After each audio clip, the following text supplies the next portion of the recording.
Hello everyone, welcome to KNR Insta police. ఈ రోజు మనం గత వారంలో జరిగిన కొన్ని ముఖ్యమైన కరెంట్ అఫైర్స్ గురించి డిస్కస్ చేద్దాం. ఆర్బీఐకి ఒక గవర్నర్ తో పాటు నలుగురు డిప్యూటీ గవర్నర్లు పనిచేస్తారు. నలుగురు డిప్యూటీ గవర్నర్లో రాజేశ్వరరావు గారి ప్లేస్ లో ఇటీవల శిరీష్ చంద్ర ముర్ము గారిని నియమించడం జరిగింది. భారతదేశంలో బాలల భద్రత కోసం మొదటిసారిగా యూనిసెఫ్ ఒక ఇన్నోవేషన్ ఫండ్ ని తీసుకొచ్చింది. ఇలా భారతదేశంలో చిల్డ్రన్ ప్రొటెక్షన్ కోసం తీసుకురాబడిన ఇన్నోవేషన్ ఫండ్ అనేది మొదటిది. ఈ యూనిసెఫ్ యొక్క ప్రధాన కార్యాలయం న్యూయార్క్ లో ఉంటుంది. కేంద్ర వాణిజ్య శాఖ కార్యదర్శిగా ఇటీవల రాజేష్ అగర్వాల్ యొక్క నియామకం అనేది జరిగింది. భారతదేశంలో మహిళలపై జరిగే నేరాలపైన ఇటీవల NCRB national crime report bureau ఒక నివేదికని జారీ చేసింది. ఈ నివేదికలో భారతదేశంలోనే మహిళలపై జరిగే నేరాలలో మొదటి స్థానంలో ఢిల్లీ ఉంటే, రెండవ స్థానంలో ముంబై అండ్ మూడో స్థానంలో బెంగళూరు ఉందని ఈ నివేదికలో పేర్కొనబడింది. కేంద్ర ప్రభుత్వం ఇటీవల విడుదల చేసిన నేషనల్ ఇన్స్టిట్యూషన్ ర్యాంకింగ్ ఫ్రేమ్వర్క్ లో 91.80 పాయింట్లలో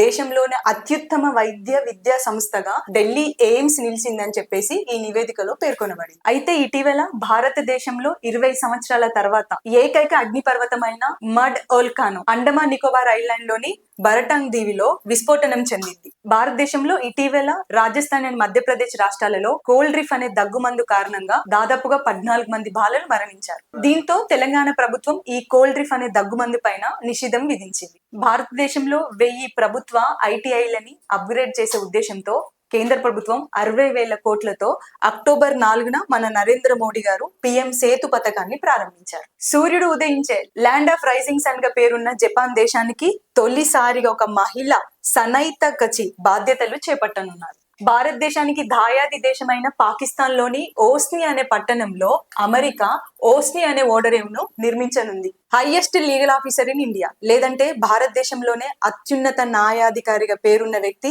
అటార్నీ జనరల్. అయితే 2022లో అటార్నీ జనరల్ గా అపాయింట్ అయిన వెంకటరమణిని తిరిగి భారత ప్రభుత్వం మళ్లీ అటార్నీ జనరల్ గా నియమిస్తూ ఉత్తర్వులు జారీ చేసింది. భారత రాజ్యాంగంలోని 76వ article appointment of attorney general గురించి చెప్తుంది. భారత్ బ్రిటన్ దేశాల మధ్య జరిగే జాయింట్ నావల్ మిలిటరీ ఎక్సర్సైజ్ అయిన కొంకన్ అక్టోబర్ 5, 2025న హిందూ మహాసముద్రంలో ప్రారంభమై అక్టోబర్ 12తో ఈ నావల్ ఎక్సర్సైజ్ అనేది ముగుస్తుంది. ఎవరైతే స్టూడెంట్స్ ఇంకా జాయిన్ అవ్వలేదో, లేదంటే జాయిన్ అవ్వాలని అనుకుంటున్నారో ఈ అవకాశాన్ని ఉపయోగించుకోండి. Short term, long term batch పైన 5,000 డిస్కౌంట్ ఆఫర్ కూడా ఉంది. ఈ ఆఫర్ అనేది లిమిటెడ్ డేస్ వరకే మీకు వర్తిస్తుంది. సీరియస్ గా మేము ఈ నోటిఫికేషన్ లో జాబ్ సాధించాలనుకునే ప్రతి ఆస్పిరెంట్ ఈ అవకాశాన్ని సద్వినియోగం చేసుకోండి. Thank you.